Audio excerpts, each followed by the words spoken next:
క్రీస్తు 25వ తేదీ డిసెంబర్లో పుట్టాడని నిరూపించినట్లయితే ₹1,00,000 బహుమానం ఇస్తామని కూడా ఛాలెంజ్ చేయడం జరిగింది. దీనికి సంబంధించి ఈవెన్ పాస్టర్ల నుంచి కూడా విమర్శలు వచ్చాయి, ఆరోపణలు వచ్చాయి, కొంతమంది ప్రతి విమర్శలు చేశారు.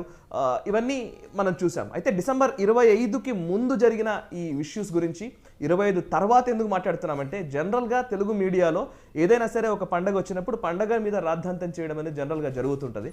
సో దానికి నేను భిన్నంగా ఉండాలనుకున్నాను. ఎందుకంటే ఆ పండగ వాళ్ళు చేసుకునే పండగని నేను ఎందుకు డిస్టర్బ్ చేయాలి, అట్ ద సేమ్ టైం ఆ పండగకి సంబంధించిన అంశాలు ఉన్నప్పుడు 10 మందికి మనం చెప్పాల్సిన వ్యక్తులం ఎందుకు అలా చేయకూడదనే ఉద్దేశంతో డిసెంబర్ 25 తర్వాత ఆ వ్యక్తినే నేను నేషనల్ స్టార్ స్టూడియోకి పిలవడం జరిగింది.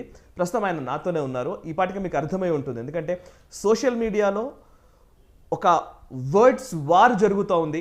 రెండు భావజాలాల మధ్య ఒక పెద్ద సంఘర్షణ జరుగుతోంది.